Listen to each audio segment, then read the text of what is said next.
আসসালামু আলাইকুম রহমতুল্লাহি বারাকাতুহু। আজ শনিবার অফিসের উদ্দেশ্যে সকাল সকাল একটু লেট হয়ে গিয়েছে। গতকালকে রাত্রে যেহেতু একটু লেট করে বাসায় প্রবেশ করা হয়েছে ইভেন্টের কারণে, আর ঘুম থেকে সকালে উঠতেও লেট হয়ে গিয়েছে, তাই অফিসের দিকে দ্রুত যাওয়ার চেষ্টা করতেছিলাম। যতটুকু দ্রুত অফিসে যেতে পারি, যতটুকু লেট কম হয়। তারপরও লেট হওয়ার সম্ভাবনা অলরেডি বেশি, কারণ এখন অলরেডি সকাল 10টা 20 বেজে গেছে। আমি এখনও বনানী ক্রস করতে পারিনি, আর সামনে জ্যাম আছে কিনা সেটাও জানি না। আর দেখা যাক কতটুকু সামনের দিকে অগ্রসর হতে পারি।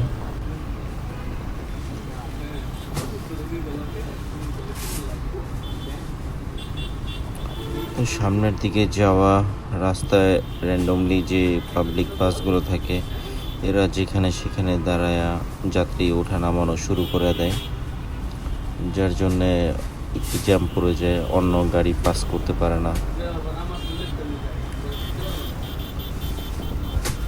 তো যতটুক চেষ্টা একটু আর্লি সামনের দিকে যাওয়ার, সেটাই চেষ্টা করছি এবং যাওয়ার চেষ্টা করছি। তো আলহামদুলিল্লাহ ভালোভাবে আমি আপনার বনানী চেয়ারম্যান বাড়ি মানে সৈনিক ক্লাব ক্রস করে আপনার চেয়ারম্যান বাড়িও ক্রস করে ফেলি। একদম বিআরটির যে ভবনটা থাকে, এই ভবন ক্রস করে মহাখালী ওভারপাস যেটা আছে এটার উপরে ওঠার একদম মুখেই ছিলাম। তো মহাখালী ফ্লাইওভারে উঠে পড়ি। এখানেও হালকা একটু জ্যাম ছিল, জ্যাম বলতে গাড়িগুলো একটু স্লো ড্রাইভে ছিল, কিন্তু আমার একটু তাড়া ছিল তাই একটু দ্রুত যাচ্ছি। অনেকে মনে করবেন যে আমি হাই স্পিডে বাইক রাইড করি, না অ্যাকচুয়ালি না, হাই স্পিডে রাইড তখনই করি যখন আমার প্রয়োজন। আর আপনি স্পিডটা তখনই আপনার কন্ট্রোল করতে পারবেন যখন আপনার নিয়ন্ত্রণের মধ্যে থাকবে। আর সর্বোচ্চ আমি চেষ্টা করি স্পিডটা আমার নিয়ন্ত্রণের মধ্যে রাখার জন্য। তো বিজয় সরণির সিগন্যালটা তো চলে আসছে, আর সিগন্যালটাও ছেড়ে দিয়েছে। আর বিজয় সরণির সিগন্যালটা খুব একটা মানে ডেঞ্জারাস একটা সিগন্যাল। এই সিগন্যালে পড়া মাত্রই 10 থেকে 15 মিনিট সময় নষ্ট হয়ে যায়। তো আমি চেষ্টা করতেছিলাম একটু গ্যাপ ধরেই বের হয়ে যাওয়ার জন্য।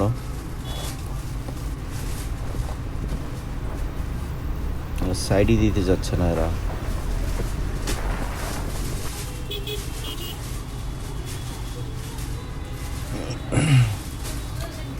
আমি সবসময় মানুষকে সবাইকে প্রত্যেকটা ভিডিওতেই বলি যে নিরাপদে চলার জন্য, রাস্তা পার করার জন্য।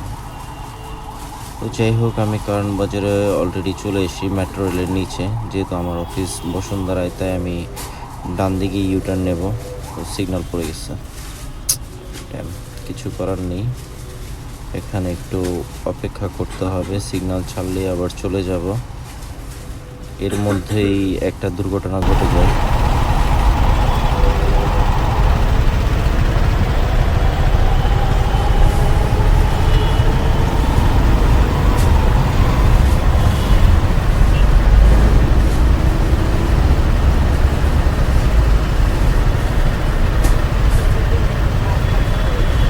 কেন বসি? কেন লাগলো বা কেন?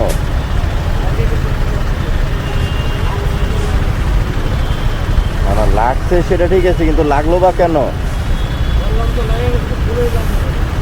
আমি লাগাই দিই,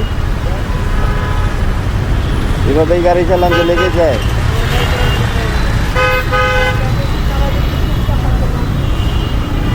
বুঝি নাই কি বললেন?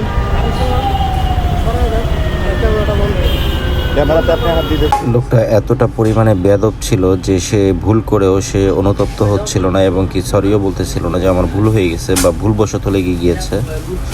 তো ওনার সাথে অনেকক্ষণ বার্গেনিং করার পর আমি দেন চিন্তা করলাম যে ওনার সাথে তর্ক করে লাভ নেই, ফালতু মানুষের সাথে কথা বলে লাভ নেই। মানে এদেরকে যেখানে এরা যেরকমই করুক না কেন, এরা কখনোই শুধরাবে না।